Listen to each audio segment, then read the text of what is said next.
हार्दिक स्वागत। सबसे पहले देखते हैं आज की ताजा खबरें। किसानों को लूट रहे व्यापारी, बेबान ले रहे कपास, कृषि उत्पन्न बाजार समिति से की शिकायत। गांवों में अब भी बाघ की दहशत है कायम। रेत घाटों की नीलामी की और प्रशासन कर रहा अनदेखी। खनिज यातायात संगठन ने पत्र परिषद में लगाया आरोप। मार्ग के विवाद में आपस से भिड़ गए भाई भाई। विनयभंग मामले में आरोपी नामजद और दहेज के लिए प्रताड़ित करने का आरोप। अब देखते हैं समाचार विस्तार से। रालेगांव तहसील में इस वर्ष अच्छी वर्षा के चलते फसल पककर तैयार हो चुकी है। अब किसान खेतों से कपास की फसल चुनकर ला रहे हैं। ऐसे में किसानों को आर्थिक तंगी होने से उन्हें मजबूरन अपना कपास बेचना पड़ रहा है। फेडरेशन शुरू नहीं होने से निजी व्यापारियों की ओर कपास बेचने पर निजी व्यापारियों द्वारा किसानों की मजबूरी का लाभ उठाकर उन्हें लूटा जा रहा है, जिसके त्रस्त होकर किसानों ने हो रही लूट को रोकने की मांग की है। आज सभी और कपास उत्पादक किसान पहले ही आसमानी संकट से जूझ रहा है। ऐसे में इन निजी व्यापारियों द्वारा कम दाम में कपास खरीदकर किसानों को लूट रहे हैं। कपास को सरकारी दाम 5,225 घोषित हुआ है, लेकिन व्यापारी 3,800 से 4,100 रुपए तक ही कपास को दाम दे रहे हैं, जिससे किसानों की मांग है कि शीघ्र सरकारी खरीदी शुरू कर उन्हें सही दाम दिलाए। ऐसी मांग तहसील के किसानों द्वारा की जा रही है। इस मांग का ज्ञापन कृषि उत्पन्न बाजार समिति तथा निबंधक कार्यालय को सौंपा गया है। इस समय सेना के विनोद काकड़े, गोपाल मशरू, राकेश राहुलकर, पंदोरे, दीपक कोड़ापे, गांधी मडावी आदि मौजूद थे। टिपेश्वर अभयारण्य से कुछ दिनों पूर्व नरभक्षक बाघिन को पकड़ा था, किंतु अब अन्य बाघ ने अभयारण्य से बाहर आकर मवेशियों पर हमला करना शुरू कर दिया है, जिसके चलते अभयारण्य से सटे गांव में अब भी बाघ की दहशत कायम है। पांडरकौड़ा तहसील के कोपा मांडवी, कारेगांव मंडल, अंधारवाड़ी, पाटनपुरी, कोवई, वारा कौठा के क्षेत्रों में बाघों की उपस्थिति दर्ज की गई है। गत दिनों सिटी 2 C1 बाघिन ने अंधारवाड़ी की एक महिला पर हमला कर उसे मौत के घाट उतार दिया था। बाघिन के हमले से तहसील के किसान, खेतीहर मजदूर व आम नागरिकों में दहशत व्याप्त थी। आखिर इस बाघिन को पिंजरे में कैद करने में वन विभाग को सफलता मिली। इसके बाद परिसर में बाघ की दहशत खत्म होते ही उम्मीद जताई जा रही थी, पर टिपेश्वर अभयारण्य के अन्य बाघ पर बाहर आकर मवेशियों को अपना शिकार बना रहे हैं। गत 2 दिनों से बाघ ने गाय तथा बछड़े का शिकार कर उसे अपना निवाला बनाया। इसके चलते परिसर में फिर बाघ की दहशत बनी है। अभयारण्य से सटे खेतों में काम करते समय बाघ कम हमला करेगा, इसका अनुमान नहीं लगाया जा सकता, इसलिए किसान भयभीत है। जिले में बारिश का मौसम बीतने पर निर्माण कार्य में जरूरी रेत का नियमों के अनुसार उत्खनन होना जरूरी है। रेत की किल्लत से कालाबाजारी बढ़ रही है। लोगों को महंगे दामों में रेत खरीदनी पड़ रही है। रेत के अभाव में कई निर्माण कार्य अधर में अटके पड़े हैं। जिले में करीब 200 रेत घाट है। यहाँ प्रचुर मात्रा में रेत उपलब्ध है, लेकिन बीते 1 वर्ष से राजस्व विभाग द्वारा घाटों की नीलामी नहीं हुई है, जिससे सरकार का करोड़ों रुपए के राजस्व का नुकसान हुआ है। घाटों से रेत तस्करी बढ़ रही है। ऐसे में निर्माण कार्य में जुटे ठेकेदार कंस्ट्रक्शन कंपनियों को महंगे दामों में रेत खरीदनी पड़ रही है। दूसरी ओर प्रशासन रेत घाट की नीलामी को लेकर गंभीर नहीं है, ऐसा आरोप रविवार को स्थानीय विश्राम गृहों में आयोजित पत्र परिषद में खनिज यातायात संगठन के जिलाध्यक्ष संजय जिद्दलवार ने लगाया। प्रशासकीय लापरवाही का लाभ अवैध तरीके से रेत उत्खनन करने वाले उठा रहे हैं। जिले में दूर दराज की नदियां और रेत घाट से हो रही रेत तस्करी रोक पाना प्रशासन के बस की बात नहीं है। अवैध तरीके से या चोरी की रेत वह भी महंगे दामों में खरीदनी पड़ रही है, जिससे निर्माण कार्य का लागत खर्च कई गुना बढ़ जाता है, जो किसी के भी हित में नहीं है। ऐसे में जिले के रेत घाटों की नीलामी कर सभी को राहत दिए जाने की मांग संगठन द्वारा की गई है। इस समय जाकिर भाई, अरविंद शेलके, रहीम भाई, मंटू कुंडलवार, अंकुश बगमारे, रंजीत सिंह गौतम, अब्बास अली, रमेश जयपुरिया आदि उपस्थित थे। अब लेते एक छोटा सा ब्रेक, देखते रहिए आप तक न्यूज।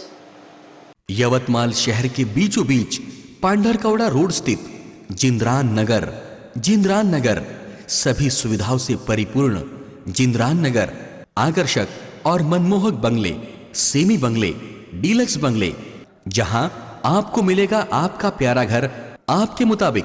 जिंद्रान नगर में निसर्गरम्य वातावरण, बच्चों के मनोरंजन के लिए भरपूर खिलौने, सभी के स्वास्थ्य और तंदुरुस्ती के लिए सुंदर बगीचे की व्यवस्था, रोड के दोनों साइड और चौराहे पर आकर्षक पुल कॉर्नर, संपूर्ण परिसर में पक्के डांबर के रास्ते, भरपूर रोशनी के लिए स्ट्रीट लाइट की व्यवस्था, ईश्वर की प्रार्थना के लिए विशेष इबादतगाह, 18 मीटर का डीपी रोड, आने जाने के लिए 11 पक्के डामरे रास्ते, जिंद्रान नगर के शुरू में भव्य और आकर्षक प्रवेश द्वार, खरीदारों के लिए खुश खबर, लोन सुविधा उपलब्ध। जिंद्रान नगर में 24 घंटे भरपूर पानी की सुविधा। संपर्क आप तक न्यूज कार्यालय, विवेकानंद स्कूल के पास, बब्बी पहलवान चौक, यवतमाल। आप तक न्यूज में आप सभी दर्शकों का फिर से एक बार स्वागत। खेती में आने जाने के मार्ग को लेकर भाइयों के बीच विवाद होकर मारपीट होने का मामला सामने आया है। यह घटना 10 अक्टूबर की दोपहर 3:30 बजे कलम के बिजली विभाग के कार्यालय के सामने घटी, जिसकी शिकायत कलम निवासी श्रावण बापूराव नेहारे ने शनिवार की शाम 7 बजे कलम थाने में दर्ज कराई है। शिकायत के मुताबिक शिकायतकर्ता व आरोपी के बीच खेती में आने जाने के मार्ग को लेकर विवाद हो गया।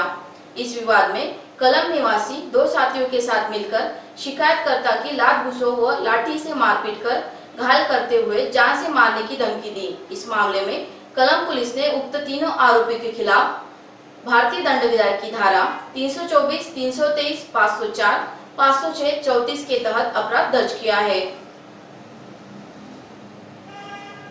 पुसद ग्रामीण थाना अंतर्गत पिंपलगांव पारद में रात के अंधेरे का लाभ उठाकर महिला के घर में जबरन प्रवेश कर गलत उद्देश्य से हाथ पकड़कर विनयभंग किया। यह घटना 9 अक्टूबर की रात 9 बजे घटी, जिसकी शिकायत पीड़िता ने 10 अक्टूबर को पुसद ग्रामीण थाने में दर्ज कराई।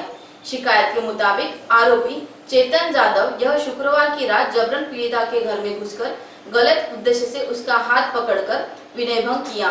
घटना के बाद दर्ज शिकायत के आधार पर पुसद ग्रामीण पुलिस ने उक्त आरोपी के खिलाफ भारतीय दंड विधान की धारा 354, 452 व एक्स्ट्रासिटी के तहत अपराध दर्ज किया गया है। आगे की जांच पुसद ग्रामीण पुलिस कर रही है। मायके से 5 लाख रुपए लाने की मांग कर विवाहिता को मानसिक एवं शारीरिक रूप से प्रताड़ित करने का मामला सामने आया है। यह घटना चंद्रपुर जिले के वरोरा में घटी, जिसकी शिकायत विवाहिता ने 9 अक्टूबर को वनी थाने में दर्ज कराई है। शिकायत के मुताबिक वरोरा के सुभाष वार्ड गुरुदेव नगर निवासी आरोपी विकास किन्नेकर ने परिवार के अन्य 4 के साथ मिलकर विवाहिता को मायके से 5 लाख रुपए लाने की मांग कर रहा था। विवाहिता यह राशि लाने में असमर्थ रहने पर विवाद कर मानसिक एवं शारीरिक तौर से प्रताड़ित कर रहे थे। इस प्रताड़ना से परेशान होकर पीड़िता ने 9 अक्टूबर को वनी थाने में शिकायत दर्ज कराई।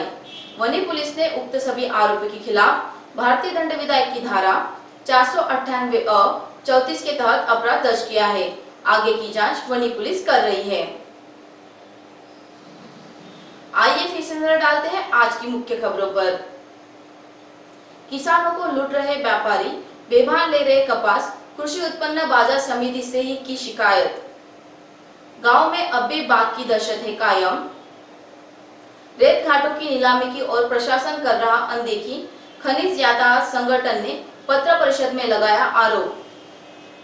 मार्ग के विवाद में आपस में भिड़ गए भाई भाई, विनयभंग मामले में आरोपी नामजद और दहेज के लिए प्रताड़ित करने का आरोप। इसी के साथ आज के समाचार समाप्त हुए। फिर से हाजिर होंगे आपके अपने आप तक न्यूज पर। नमस्कार। अफ की गुहार लगा रहे मजलूमों की पहुंचाने आवाज आ रहे हैं आप तक।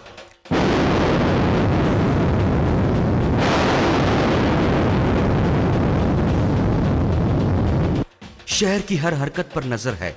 अगर भ्रष्टाचार को उजागर करने की आप में हिम्मत है तो आ रहे हैं आप तक। हॉस्पिटल, गांव हो या जंगल, स्कूल हो या कॉलेज, या फिर हो पुलिस स्टेशन, तहसील हो या कलेक्टर ऑफिस, और फिर क्यों ना हो नगर परिषद, सभी की है आज की आवाज।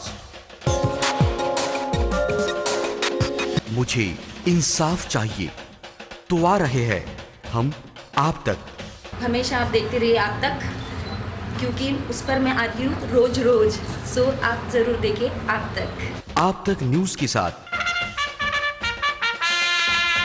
आप तक न्यूज यवतमाल, बोरुंडिया कॉम्प्लेक्स, विवेकानंद विद्यालय के पास यवतमाल। समाचार एवं विज्ञापन के लिए इन नंबरों पर संपर्क करें: 9850353756